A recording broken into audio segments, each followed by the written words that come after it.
Hey there, wellness family. Welcome to episode 4 of When the Universe Has Other Plans for You.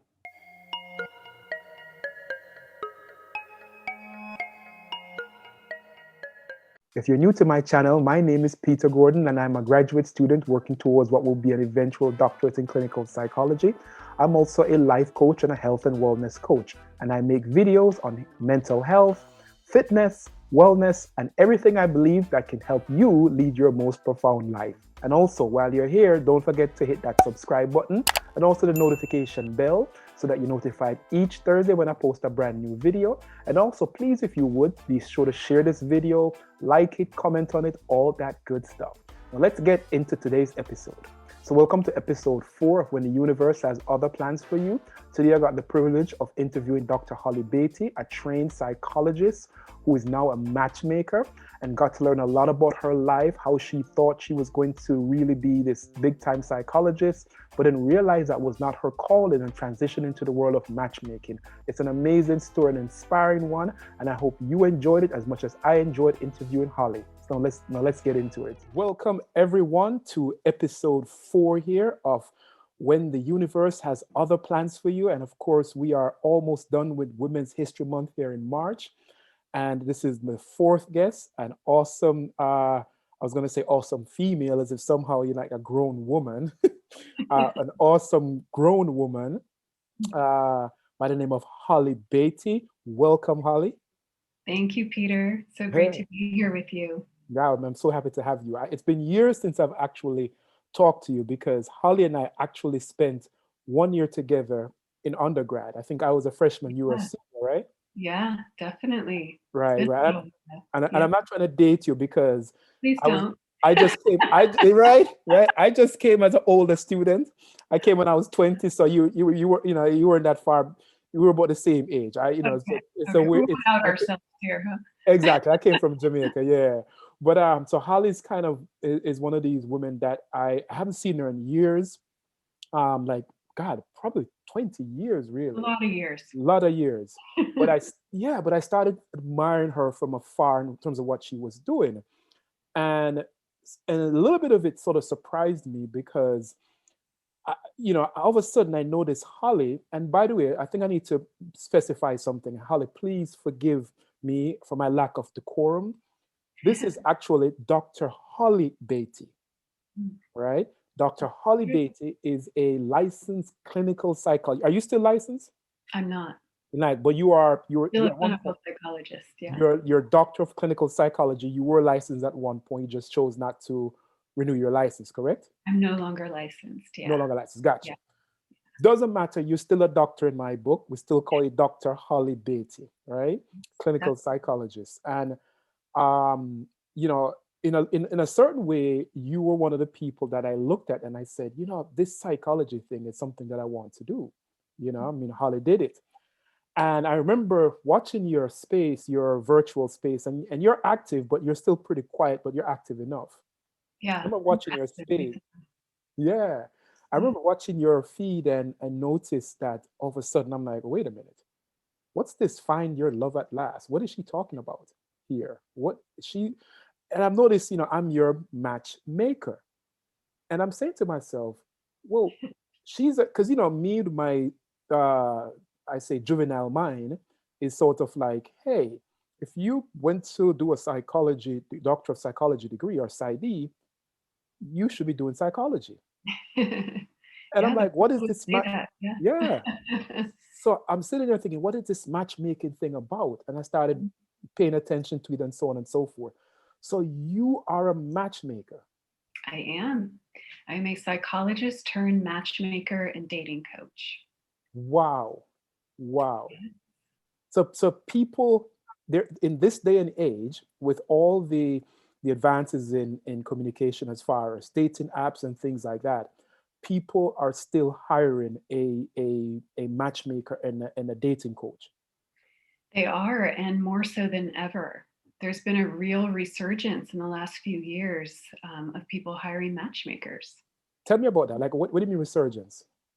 Well, it's one of the oldest professions out there. Actually, I mean, people in other cultures, arranged marriages a lot in India and other countries. It's kind of commonplace.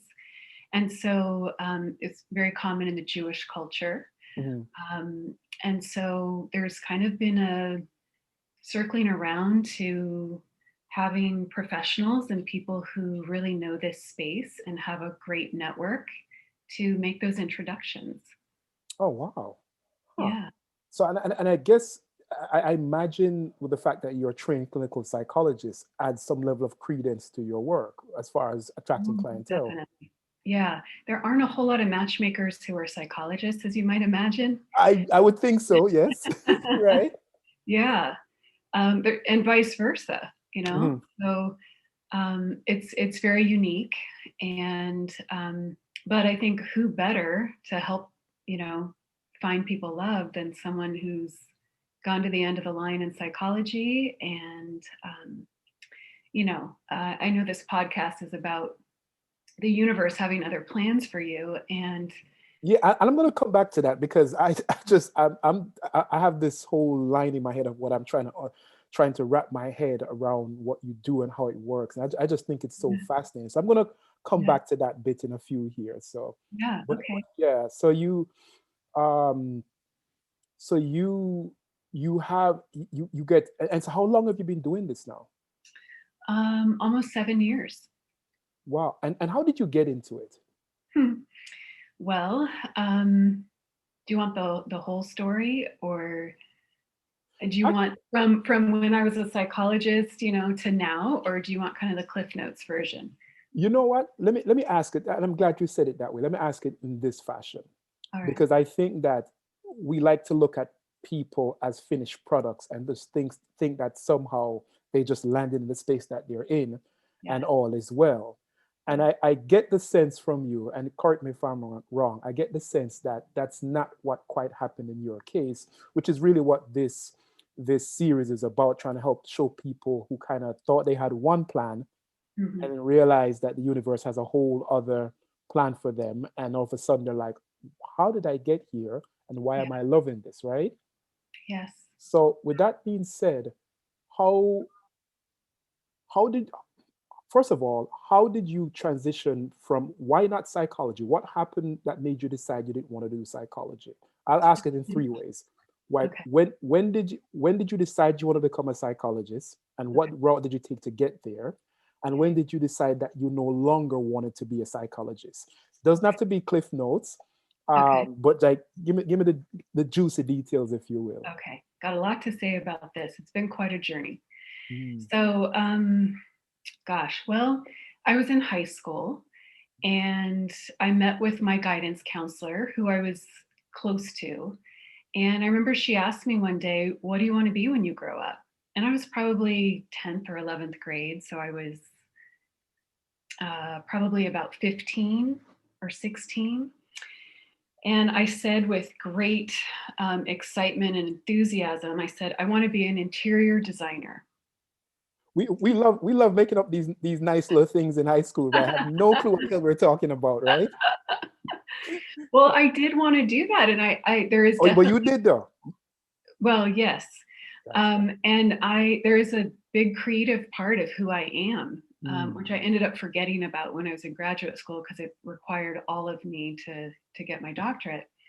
So, but she looked at me kind of puzzled and relatively disappointed, and she said to me, "Oh, I thought you'd make a good counselor."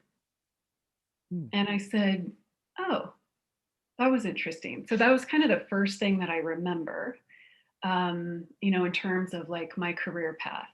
And then, I go to college, and about halfway through, I had thought I'd either go creative, like Mm. interior design route. So I first quarter took an art class and I took a sociology class, and I thought, let's take it for a test drive and see what works out. Right, right. And the art was, my inner perfectionist got in the way, and that did not become fun. So, but I totally loved my sociology classes. And so I went in that direction. And I knew that I'd have to go to graduate school in order to do that work. And that was okay. And so I started looking into that halfway through my undergrad. And then I essentially went straight through from kindergarten to doctorate. And I took 2 quarters off the entire time and just head down, got it done. And I don't recommend that path. Mm. It was a lot. And so when I finally did my internship and I was working with victims of crime, mostly teenagers. They were all victims of crime, had been abused in one sort or another. And it was really difficult because I was sending them back to their dysfunctional families and just spending an hour with them. And I got a bit burnt out. Oh, And wow. yeah, so I mean, it was a long path from, I started school early too. So it was just a really long path. And so, How long, you I know, mean, if I may just interrupt you a second, how, you mentioned that you never really stopped because 2 quarters off, that's, you didn't nothing. stop basically. Right. Yeah. Basically. Um, and so you literally were going to school from as long as you can remember, Mhm. through 26 years straight. 26 years straight. So you went from undergrad into the doctorate, Yeah. and then that total amount of school is about 26 years straight. Yeah. Gotcha. So now you're out of school, and Hmm. you are in you're doing your clinical hours Right. to apply for your licensure. Yeah. And So how long all was my that? hours done, 3,000 hours. And how many years did that take you? 2.5. 2.5. Yeah. Two and a So, half years. wow. So you're 2.5 years of working with super traumatized individuals and Yeah, sending them back to their very traumatizing lives. And definitely. you're now getting traumatized in the process. Yeah, actually, I didn't know that was happening at the time, but actually, my unresolved trauma from my childhood was actually getting triggered by my client's trauma. Oh, wow. And that added to the burnout for me. I didn't know that until years later, Hmm. but I think they call it secondary trauma or something like that. Yes, I believe that's what it is. I've heard Yeah, that. Yeah, I think so. Don't quote me, but yeah. So that was happening. And so I just needed a break. I'm in school all those years. I didn't know what it was like to have a night off where an assignment wasn't due, a paper had to be written, a test studied for. Like I'd never had freedom really. yeah. And so I went into executive search where I was pairing top talent with corporations and startups in Silicon Valley. Hmm. And I had done that as I worked my way through graduate school. Hmm. And so I did that for a number of years. So And I want to just I'm a big person of timeline and try to sure, capture yeah, like what somebody's doing. So you've worked about 3 year, 2.5 years to get your license. yes, Did you end up getting the license? I didn't. And I'm Mhm. glad you asked that because that was the very last piece Yeah. to working as a psychologist Hmm. independently. And, I was a registered psychologist and all of that. I did every single thing, got all my hours and everything.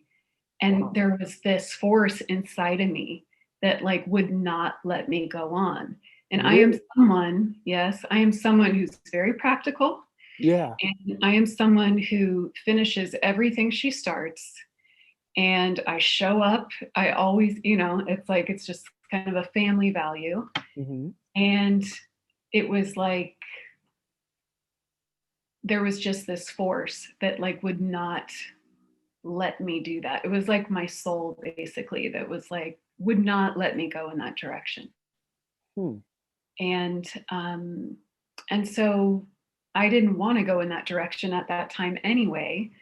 And this opportunity opened up. And so I did that work for quite a few years. As I was kind of, in the back of my mind, I'm like, Yeah. I'm a doctor for God's sakes. Like, what am I Yeah. doing?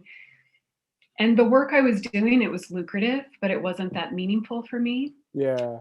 And so, What did that feel like for you when you didn't um you'd spend all this, let's keep it real, yeah, money yeah, and time, time, and you're not doing what it is that you spend all this time doing? You had checked all these boxes about what, because as you mentioned, you're a very sort of organized and by the book person. Yeah. And now you checked all of your boxes, but you get to this one last check, and somehow the very disciplined Holly decides, I don't want to do that. What Mhm. did that feel like for you? Was it scary? Did you second guess yourself, or? It wasn't, it was great resistance. Mm-hmm. Um, the resistance was on the side of continuing on that path more Mm, so than doing something different. I see. And so even though I didn't know exactly what I wanted to do, Yeah. I knew there was something in my soul, my intuition, that was like not letting me continue on that path. And I Right. knew to trust it. I just didn't know what I was supposed to do. And, Oprah, I'm a big fan. Mm-hmm. She always says, she talks about the importance of your why. Mm-hmm. And there's the two most important days of your life are one, the day you're born, and two, the day you figure out why. Why? Yes. And so she says, until you figure out your why, that is your business. Like that, get about the business of figuring out your why. And so for years, I was really struggling with my why. Now, at the same time, as I was kind of coasting professionally in search, Mm-hmm. not having a real meaningful, go of it, but it was lucrative, so it sustained me. Right. At that same time, I was newly single for the first time. And I told myself when the last relationship ended, actually a couple of relationships ended, I told myself, and this was post Sex in the City now, Mm-hmm. Mm-hmm. I told myself, if and when I ever become single again, I am going to really embrace this. Not exactly like Sex in the City, but I don't want to give away too much, but Right. I mean, you can give away if you want to, but we're not going to push you, you know? I just thought, I love Sex in the City. And I thought it was so great in terms of allowing women to finally embrace being single and the adventure of that, Right. whatever that is, Right. for you. And so I was ready to I was someone who wasn't comfortable being alone, I should say. And I Mm. was a serial monogamist, and I had a, high school boyfriend that became my college boyfriend. And then I had an 8.5 year relationship. So like I had never really been single before. Right. You've never been on your own. You've just been No. sort of, you're checking these boxes. Like, I've got to Yeah. be in a committed relationship. I've got to do this in school. And now you are figuring out your career, and now you're single. So this is not Yeah. you really. You're trying to find your why. Yeah, definitely. So I spent about 5 years kind of like dating and, Mm-hmm. all the while kind of looking for my life partner, but also trying to have fun along the way and learn about myself and all of that. And so, um, yeah, so did that for a while. Took me to Africa twice. At the same time, professionally, um, I'm a multi-passionate woman. And so I was pursuing all of my different passions, trying to figure out, okay, what is supposed to be a hobby and what is supposed to be my profession. And so I kept testing everything out. I thought international development for a while, and maybe I'll be a program manager. And they said, no, we don't want you without an MPH. And I thought, I've got a PhD. I'm not going back to school anymore. I'm not getting another Right. master's. Like, no. So I Yeah. X that off the list, and I mean, I even thought about teaching in Ghana, and I considered really unusual, for American women types of things and Mm-hmm. outside of my comfort zone for sure. What were you searching for? Well, my calling, Mm. my calling, Mm. meaningful work. The reason I'm here on the planet was what I was looking for. Gotcha. And so that search took me to a lot of different potential professions, and I can't even tell you how many resumes I had. And some I would leave my education off, and others I would put it on, depending on the level that I was looking at. It was actually a really challenging time for me because, if I went to networking events, which is what I was doing a lot, I didn't quite know which pieces of myself to share with whom. And so I Mm. would want the person I'm talking to tell me more about them, so I knew which part of myself to. It was challenging So you because you were not being authentic. If you really it look was at it. hard to be authentic. Um, yeah, it was. I guess it was hard to be public with what I was grappling with. It Right. felt unfinished, and I didn't have the words to articulate where I was and where I was going. And, when you have a doctorate, everyone just assumes you're going to go on with the show. And I didn't know what show I was going on with. And so Right. I didn't know to speak to it, and I didn't know the path. And so I had a milestone birthday. I had also made some not great decisions, less great than most relationship decisions I had made before, Mhm. trying to make my baby window. And I think Mm. that's very common for a lot of women. I basically had my midlife crisis, basically trying to find my life partner and my life purpose at exactly the same time. So And I was you, hoping one would work out, and neither of them did. And yeah. it's not, that is the perfect breeding ground for a midlife crisis. You know what's interesting is that you say that is I've come across women in that situation, and it's unfortunate because what happens is women are often judged by their biological clock, right? Yeah. And I've said it Mhm. before. Yes, you can have all the education you want and so on, but if you don't have a child, they'll be like, "Well, you're not married? Oh, okay, girl. You don't Mhm. have a kid? Oh, you don't want to have a baby?" It's this notion that they want to put you in this box. Society does, right? Yeah. Um, and I've met people like that. I've done my serial dating Mhm. for a while. Some people call it thoughtish behaviors for a while. We learned that word today, thoughtish. you know, but I've met those types of women where they hit 40, it's 42, and now they're like, I don't have time to waste. Uh, Either we're gonna get married and have a kid, or don't waste my time. Mhm. And the unfortunate thing is, you put yourself in these complicated situations. Is that what happened to you? So for me, I felt less judged by others Hmm. and more, it was just the desire that I wanted and what I saw for my life.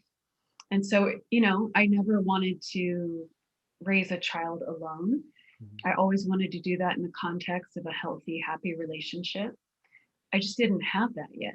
I didn't have that at that time. And I didn't want to force it with the wrong person. And yet I made decisions that I lowered my standards basically to try and make that happen. Right. Like a lot Yeah, of people yeah, do that. yeah, You try to find the happy medium so that because it's not like you get another chance as a woman. Right. yes. And it's a And tough space to be in, man. it is. And it's kind of a once in a lifetime thing. You either do it or you don't. And Yeah. so all of that was kind of coming to a head at the same time as my professional pursuit. Um, and I was crossing things off the list. And then I had my 40th birthday. Mm. And it was very difficult for me because my life was not at all where I wanted my life to be. And I don't know if devastating is the right word, but it was very painful, I would say, to Mm. be at that milestone and to not have either path clear. And so, in retrospect, it was a true gift because that level of disappointment motivated me in a way that I had never been motivated before, which is this will not be my life. It's not over. It's still in process, but we need to do something different. Yeah. And so I set this deadline, I think it was that year, February 15th. I don't know, it's random, like 10 weeks out or 6 weeks out or whatever it was.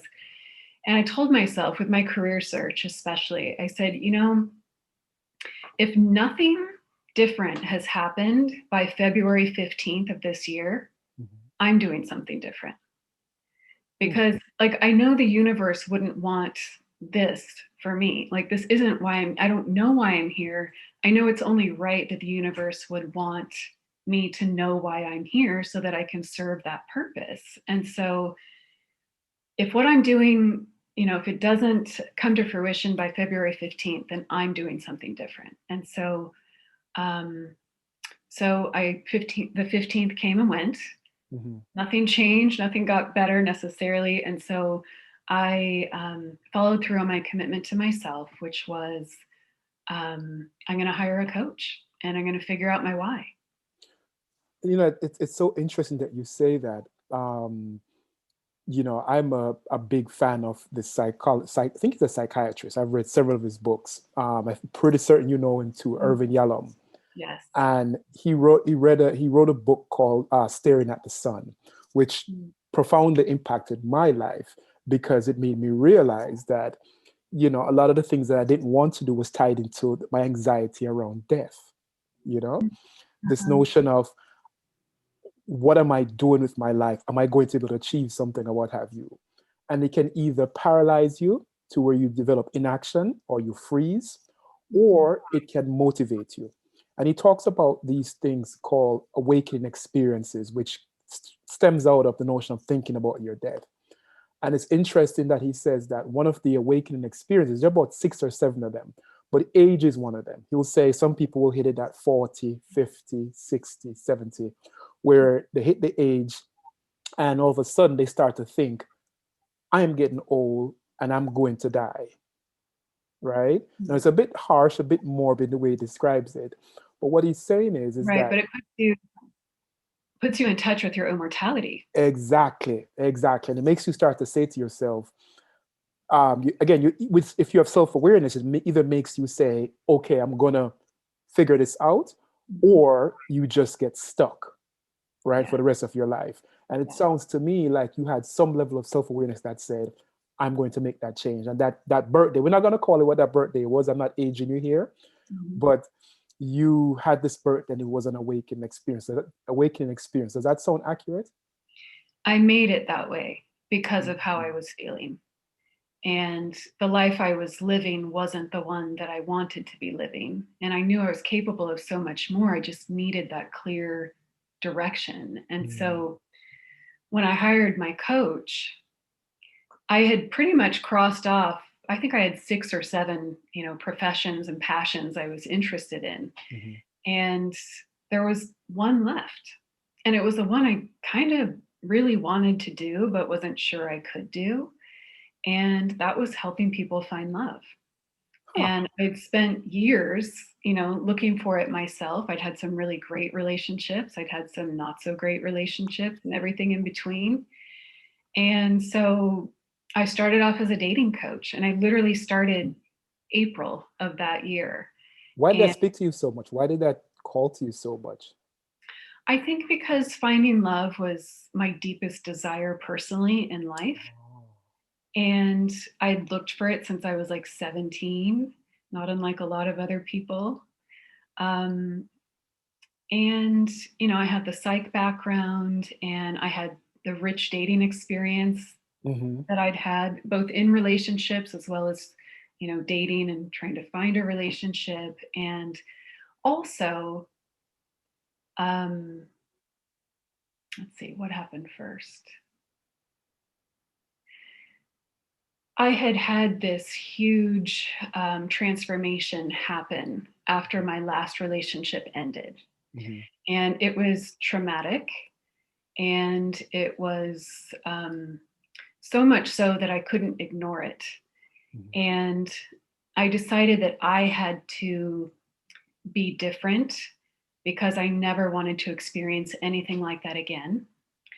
And so I spent about 8 months alone and really focusing on me, doing my inner work, getting comfortable being alone, determining who I had to become so that the past didn't become my future. And I did a lot of creative projects. I journaled a lot. I wrote poetry. I hung out with horses and my cat. And it was Mm-hmm. just this very kind of rich and healing cave that I kind of put myself in. Sounds like it. And it was actually more like a cocoon, if you will. And I was taking care of business and healing myself and and so at the end of 8 months, I really had transformed myself into who I was meant to be. And at the end of, in just 8 months, that's when I reconnected with my now amazing husband. And I know you know him, Peter. Yes, And I happen to know her husband. We also went to undergrad. Oops, we also went to undergrad together. Longtime friend of many years, yeah. and and that's how I sort of reconnected with you, because all of a sudden I see you in pictures, and I'm like, what? What's going on here?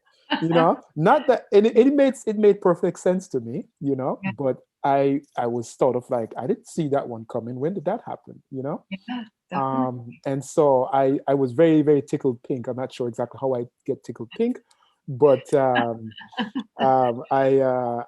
yes, I do know the man. I do know the man, and when I saw that, I'm like, that actually makes sense. Didn't Mhm. see it coming, but that made sense. So tell me, so you connected with your hubby? Yeah, so it's kind of an interesting story, but so as I said that I wrote poetry during that time, Yeah. I wrote this. I don't know why poetry just came to me at that time, but I spent 2 months writing this super cathartic poem that where I was basically resolving the past for myself in that poem. And, I painstakingly chose every word and I wanted it to really resonate and be authentic. And so at the end of 2 months, the poem was finally done. And outside of my comfort zone, I've always loved spoken word, like just Mhm. how passionate it is. Right. And my poem was pretty passionate. And I'd never done this before, never wanted to, but I felt compelled to like share it at a spoken word event. Really? Yeah. How did that And go? Did you actually do it? well, I'll tell you. So I was all ready to do it, and I didn't want to do it alone. And my best friend had left the area, and so my now husband Echo, Hmm. um, you know, we would we dated very briefly, like years and years ago, Hmm. and then but we never lived in the same place, and we are never single at the same time. But about every year and a half or so, I would have an extra concert ticket, and I would say, "Hey, I really want to go to this concert, and I have an extra ticket. Would you like to join me?" And he would always say yes, and so we'd do that, and then I'd see him in another year and a half, and Hmm. whatever else had Right. transpired. And so with the spoken word event, even though he worked at a bank, and I never quite understood that because he always seemed so creative to me. So you're still working at the bank, huh?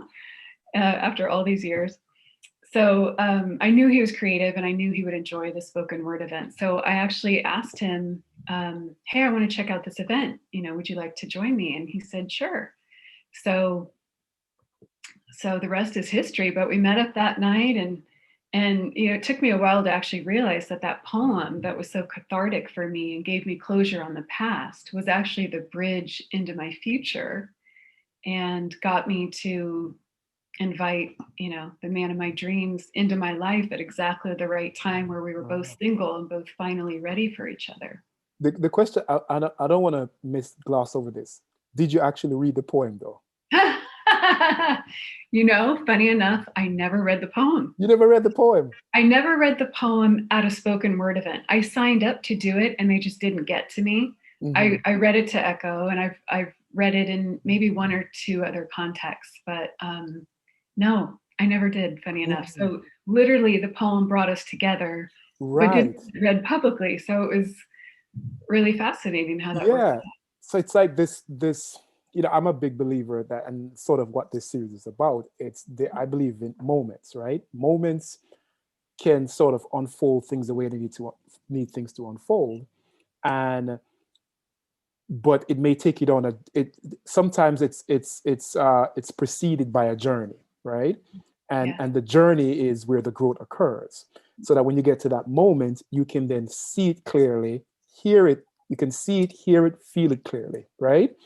And it sounds to me like you've had these moments in your life. I mean, from far back as the guidance counselor telling you, why do you want to be an interior decorator, right? Yeah. Which is something I wish they wouldn't do, is to Mhm. really sit down with children and say, let's find what your passions are, Yeah. right? Yeah. But it seems like there are these moments and the journey, and then it led you to a moment where, yeah, you didn't read the poem, even though I really wanted to. I was pulling for you to read that poem, by the way. but Yeah. but it led you to that moment where you read it to the person that you needed to read it to. Yeah. What was that experience like, reading it to Mr. Echo? Oh gosh, it was a lot of years ago now, but it's an empowered poem that basically recounts my past, but also talks about, despite the pain of the past, how grateful I am for every single step, Yeah. because it brought me to where I am now, Hmm. which is a very happy place, um, personally and professionally.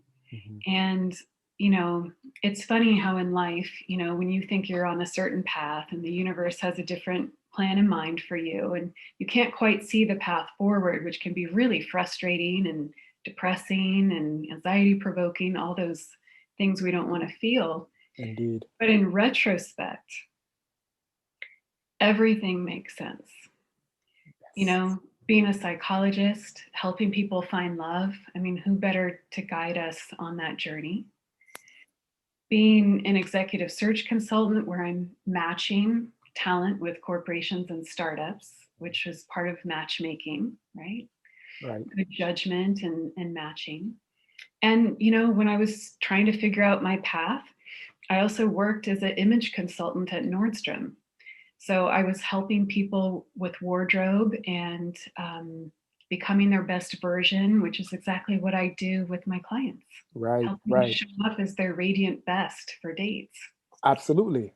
I mean, it's the subtleness of it is just brilliant to me, because even though you felt like, wow, I had spent all these years in school and so on and so forth, every aspect, and this is what I've heard, and you've mentioned this, and I completely wholeheartedly agree with you. Every part of what you've told me has led you to where you are right now. Even Yeah, though you had another plan for yourself, the plan was always there. You just perhaps didn't want to hear that plan. yeah, But eventually it kind of rolled you into where you needed to be. The question, and so you've connected your love interest, now your husband. So we can safely assume it's a happy ending, right? Um, for sure. and so so you decided you wanted to, but I don't want to leave this to miss out on this. So you decided you want to become a matchmaker.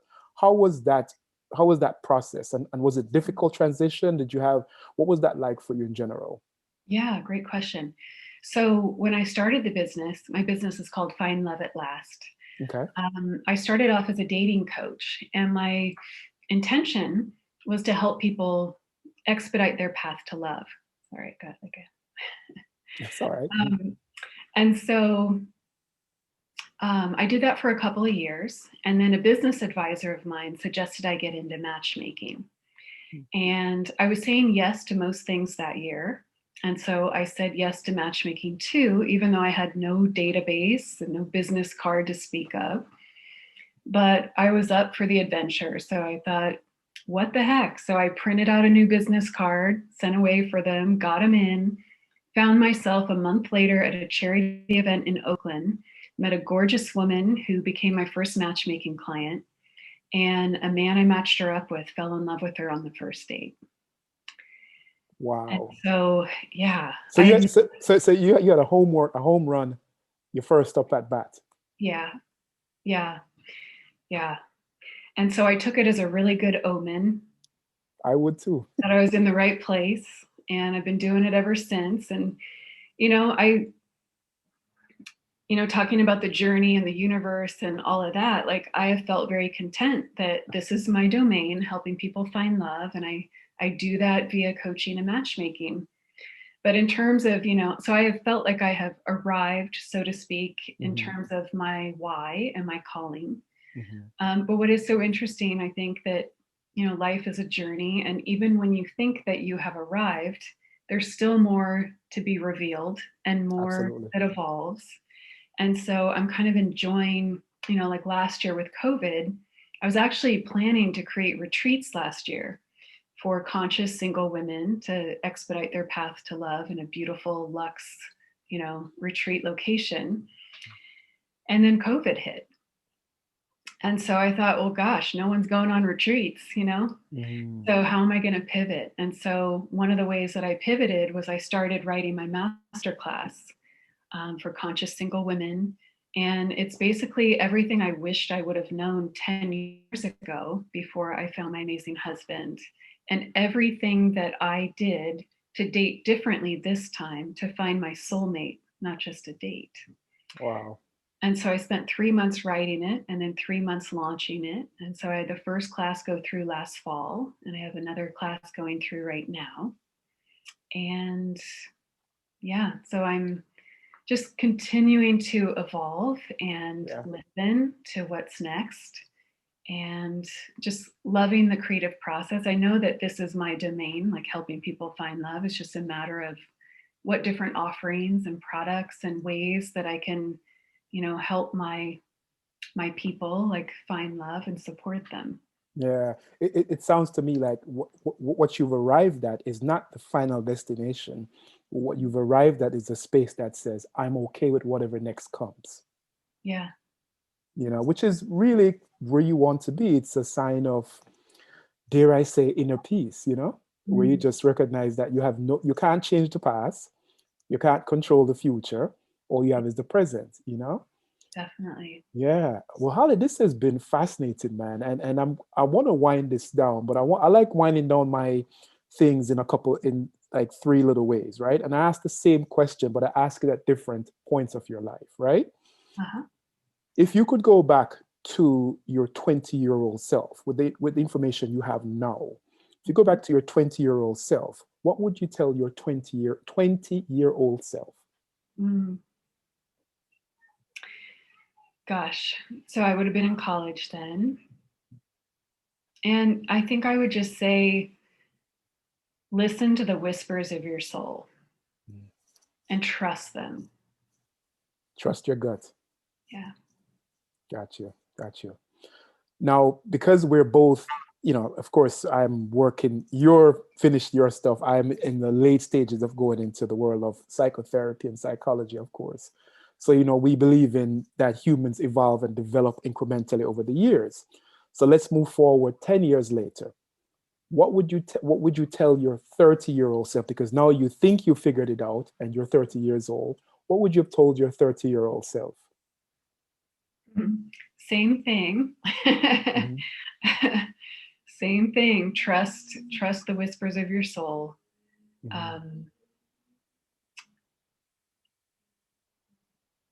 Yeah, I think that the same. Same thing. Gotcha. The last part of that question, now that you have this information, what do you tell yourself every day that you wake up? That's a great thing. Oh, I'll tell you one of the things that has helped me. One of the toughest parts for me of doing the work I'm doing now, which is being more visible online. This helped me just recently show up in a different way. Says risk being seen in all of your glory. Yeah. Sounds like some level that would we say that you're okay with being exposed? Visible. Being visible. Yeah. And whatever comes with it. Visible. Yeah. Definitely. Yeah. That is dope, man. That is dope. That's my other favorite word compared to thoughtish or thought. is dope. That's a dope line, being visible. Because people don't know if you're invisible. and and visible is really a state of mind, right? So that's brilliant. Yeah. So Holly, I cannot leave you Mhm. without telling people how they can find out about you, your business. You talk about your mastermind group. First of all, you have a website, right? I do. Yeah. Okay. What's your website? My website is findloveatlast.com. Perfect. And I'll put a link in the description anyway. So it's Okay. Find Love at Last. Yes. Gotcha. Do Yeah. you have any and as far as the mastermind groups, are those all listed on your website? You can actually find out more about the masterclass at myloveatlast.com. Okay, can you say that again? We had a little chime there a while ago. Yeah. So it's myloveatlast.com for the masterclass. Got you. Now I'll have a link in the description, myloveatlast.com. Right? Yes. Do you have any social media platforms you wanna talk about that people can find, like any Facebook page or Instagram account? Yeah. I have a really wonderful Facebook group Okay. that is called Conscious Singles, from single to soulmate. And you can request, joining that group. And I would love to have you if you're single. Gotcha. Conscious Singles. Yeah. And it's for men and women. Okay. And yeah, that way I can stay connected to you. I mean, my real intention in this work is to really inspire, to empower, and support you in your journey to find the love that you deserve. Got you. And with that being said, this is my last question. I keep saying it's my last question, but this is really the last one. And it's really more of a professional question, right? What would be the one mistake you think people make in the process of trying to connect with someone or connect with their soulmate, if you will? Mm. If there's one main one you've come across. Yeah, there's a lot, but one of them is that people overvalue looks and undervalue character. So everybody wants the hot guy or the hot girl. Yep, which is fine. I mean, it's good to have baseline attraction, but looks aren't sustainable, and character can just get better over time. Got you. Well, Dr. Holly Beatty, this has been brilliant. I truly thank you. I'm really sort of, your story is one that I think it's really the story of many of our lives, right? We get up and we check boxes, and a lot of our boxes are checked by parents or authority figures. Well, you should be this, like that guidance counselor of yours, right? Yeah. But at the same time, we come to realize over time that, look, some of us reach it sooner than rather than later. Yeah. But your story is really one of coming to terms with who you are and where you are in your space in life. And I think it's so brilliant. And I thank you so much for being willing to share it. And and please tell your husband he better keep acting right. He's a good person, but he's prone to moments of immaturity. I'll keep a good watch on him. Absolutely, fantastic. Well, Holly, thank you. It's a pleasure. Thank you so much, Peter. This was really delightful. Oh, my pleasure. Thank you for coming on, and you stay well, okay? You too. All right. Take good care.